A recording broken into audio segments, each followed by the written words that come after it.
Hello বাচ্চো, welcome to Biohack NEET প্রস্তুতির জন্য বাংলা ইউটিউব চ্যানেল।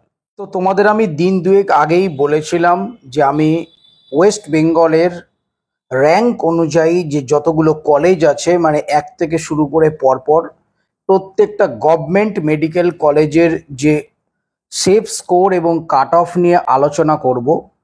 তো আজ থেকে আমি সেই সিরিজটা শুরু করছি।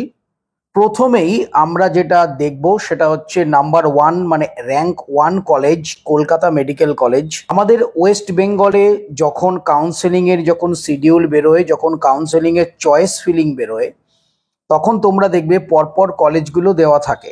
বিগত বছরে কলকাতা মেডিকেল কলেজ থেকেই শুরু হয়, প্রত্যেক বছরই আমরা দেখেছি। তো এবছর কি হবে সেটা জানি না। তো আমি কলকাতা মেডিকেল কলেজ থেকে শুরু করে পরপর বিভিন্ন যে কলেজ, সেই কলেজগুলোর সেফ স্কোর এবং কাট অফ কি যেতে পারে ক্যাটাগরি ওয়াইজ 2024 সালে, সেইটা নিয়ে আলোচনা করব। তো আমাদের প্রথমে আজকে যেটা কলেজ সেটা হচ্ছে কলকাতা মেডিকেল কলেজ। তোমরা জানো কলকাতা মেডিকেল কলেজ হচ্ছে আমাদের পশ্চিমবঙ্গের একটা প্রাচীনতম মেডিকেল কলেজ।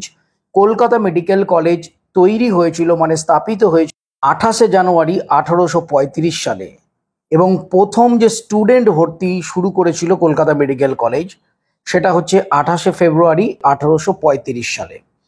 দীর্ঘদিন হিস্ট্রি রয়েছে কলকাতা মেডিকেল কলেজের, এবং অনেক গুরুত্বপূর্ণ ব্যক্তিত্ব তারা কিন্তু এই কলেজের প্রাক্তন স্টুডেন্ট ছিল।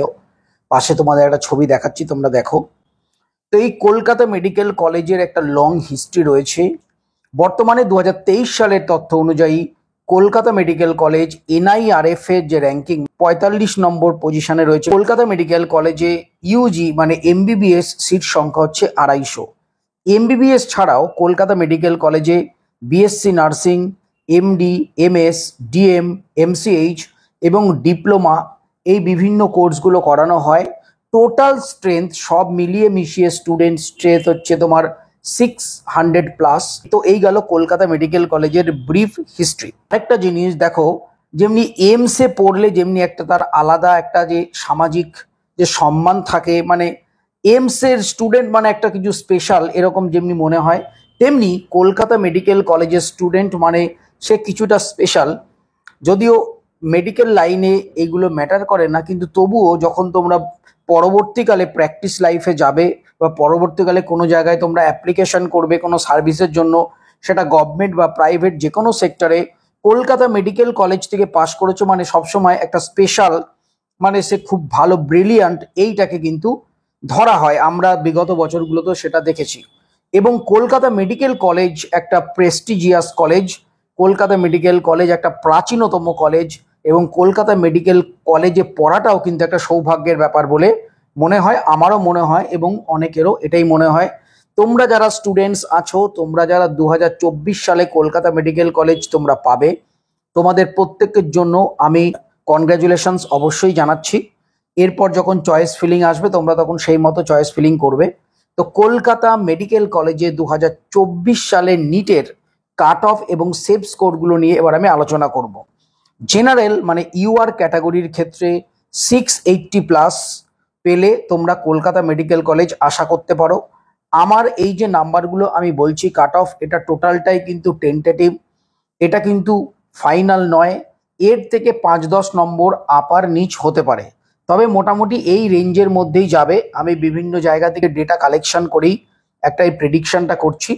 তো ইউআর ক্যাটাগরি 680+, ওবিসি ক্যাটাগরির ক্ষেত্রে 677+, ইডাব্লিউএস এর ক্ষেত্রে 675+, এসসি ক্যাটাগরির ক্ষেত্রে 615+, এবং এসটি ক্যাটাগরির ক্ষেত্রে 485+। তো এই মার্কসগুলো যদি তোমরা পাও, তোমরা একটা সেফ জায়গায় থাকবে, এবং তোমাদের কলকাতা মেডিকেল কলেজ যে পাওয়া তার যে প্রবাবিলিটি সেটা কিন্তু অনেকটা বেড়ে যাবে। সবারই একটা টার্গেট থাকে যে কলকাতার মধ্যে আমি যদি কলকাতা মেডিকেল কলেজে আমি যদি পড়তে পারি। তো যাই হোক, তো এবছর কলকাতা মেডিকেল কলেজে কিন্তু 250টা যে সিট আছে সেই সিটেই কিন্তু স্টুডেন্ট ভর্তি হবে।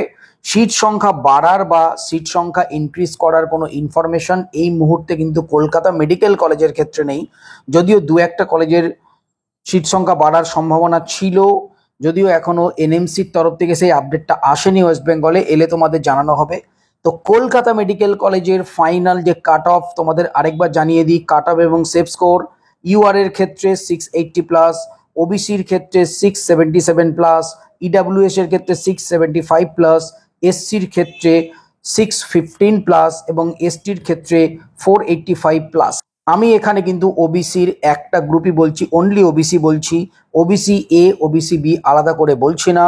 কেননা তোমরা জানো হাইকোর্টের যে নির্দেশ অনুযায়ী যে ওবিসি যে সার্টিফিকেট সেটা কিছুটা চেঞ্জ হবে, ওবিসি এ হয়তো থাকবে না, কিন্তু তবুও ফাইনাল কিছু বলা যাচ্ছে না যতক্ষণ না পর্যন্ত ওয়েস্ট বেঙ্গলের যে নোটিফিকেশন আসবে বা ওয়েস্ট বেঙ্গলের যে কাউন্সেলিং শিডিউল আসবে, তাতে করে সেখানেই কিন্তু আশা করছি ওবিসি এর ব্যাপারে, ওবিসি বি এর ব্যাপারে কিন্তু ডাইরেক্ট একটা কিছু ক্লিয়ারিফিকেশন আমরা পাবো।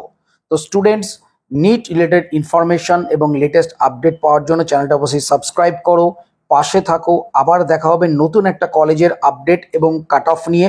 তো আজ এ পর্যন্তই, সবাই মন দিয়ে পড়াশোনা করো, টাটা।